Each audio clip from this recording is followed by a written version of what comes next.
예.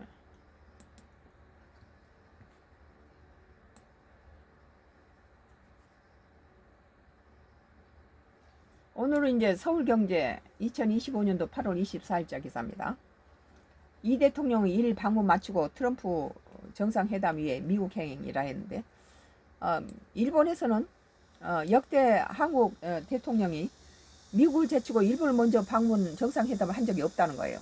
그래서 일본 매스컴들이 많이 떠들고 있는데, 근데 나는 이 이재명 대통령의 이 일본을 먼저 미국 가는 과정에 가까운 일본을 먼저 들려서 미국이 관세 가지고 여러 가지 줄다리기를 하고 있는 상태에서 먼저 미국과 관세로 줄다리기 했던 일본 정상회담을 하는 것, 또 한일이 이런 것에 같이 대처하는데 굉장히 중요한 파트너다. 그리고 이제 또 중국과 중국에도 또 이렇게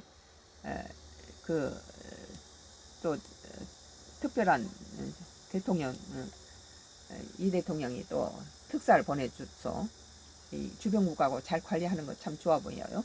이재명 대통령이 일본 방문 일정을 마무리하고 도널드 트럼프 미국 대통령과 한미 정상회담을 위해서 24일 워싱턴 DC로 향한다. 이 대통령 전날 이시바 시게루 일본 총리와의 정상회담에서 일본을 최적의 파트너로 언급하며 한일 관계 개선 의지를 강력하게 필요했다.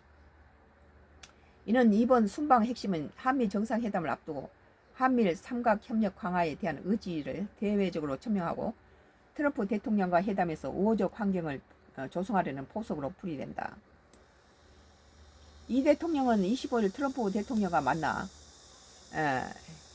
양국 간 주요 현안을 논의할 예정이다.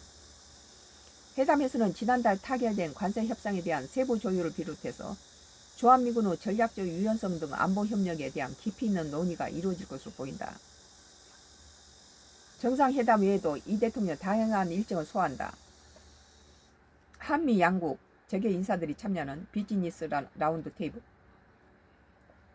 행사와 미국 싱크탱크 전략 국제연구소 초청 연설이 예정돼 있다. 특히 CSIS 연설에서는 한반도 평화와 번영을 위한 대한민국의 비전과 역할을 강조할 것으로 예상된다.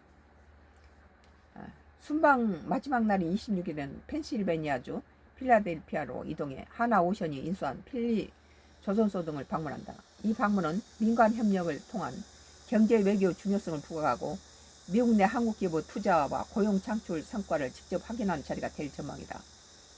이 대통령은 필라델피아 일정을 마친 뒤 귀국에 오르며 3박 4일간의 미국 방문을 마무리하게 된다. 여기에서 이재용 삼성이라든지 한화라든지 현대라든지 우리나라 여러 가지 기업들이 이 한미 정상회담에 큰 역할을 한다는 거예요. 그런데 이재명이는 지금 노동자 노란 봉투법 노동자를 위한 모든 또 기업들을 또 세금을 법인세를 갖다 인상하고 이런 관세가 돼서 다른 나라는 세금을 깎아주는데 우리나라는 오히려 더 올리고 있고 기업 주기는 상법이라든지 이런 것들은 지금 이재명 대통령이 기업들 데리고 가서 세계적인 트럼프의 관세 작전에 기업들을 이렇게 이용해서 이걸 난관을 타게 하는데 사용하면서 기업을 또 내부적으로 기업을 죽이는 행동을 하고 있는 부분에 대해서는 기업이 우리 국가에 얼마나 중요한 위치를 차지하고 세계 외교에도 많은 역할을 차지하는 걸 알아야 될 거예요.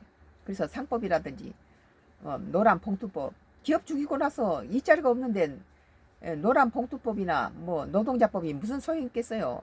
기업을 살려놓고 나서 노동자들도 권익을 위해지 기업이 다 해외로 전부 공장을 다 이전해버리고 한국에서 기업을 할 수 없는 이 상속세를 50%를 거둬든 나라는 OECD 국가에서 한국이 2위에 세계 2위. 이러니까 기업들이 3대가 지나면은 자기 할아버지가 지었던 그 기업이 3대 손주 때 가면은 기업 그 주식을 확보할 수 있는 것이 15% 정도밖에 안 돼요. 15%. 그러면 그 기업이 운영이 안 되고 다른 데 넘어가 버리죠.